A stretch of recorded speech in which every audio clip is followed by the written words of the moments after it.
Musicians, like everyone else, need to eat, and as you know, food costs money. As a musician and as someone who used to feed their family, in part with music royalties, I'm here today to speak out against illegal music downloading.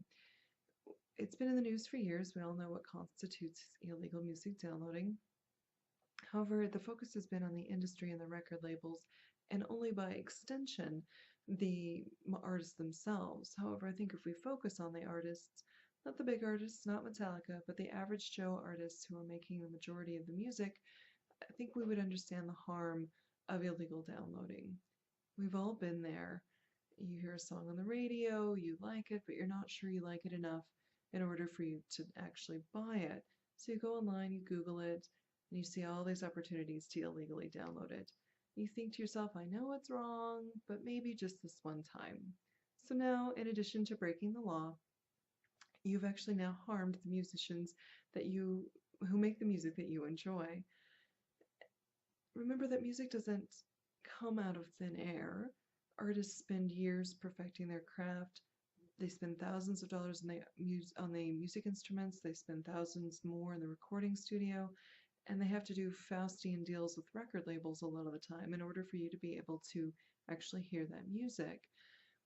And when you illegally download, you're doing more harm to independent artists than you are major label artists. Ross Moore in 2012 pointed out that it costs, the major label artists earn about 8 to 14 cents per download.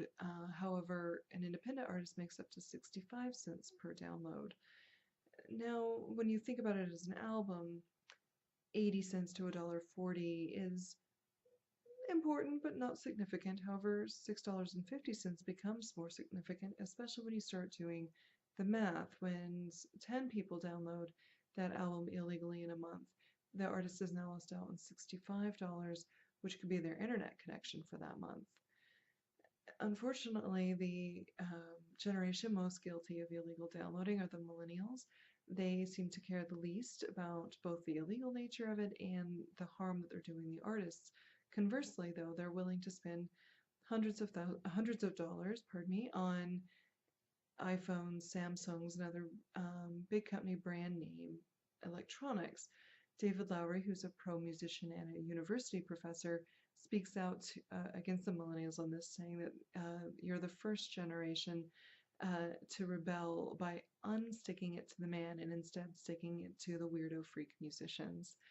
So I hope that the next time that you think about illegally downloading a song, that you remember that you're not just breaking the law, you are in fact harming the musicians who created that music.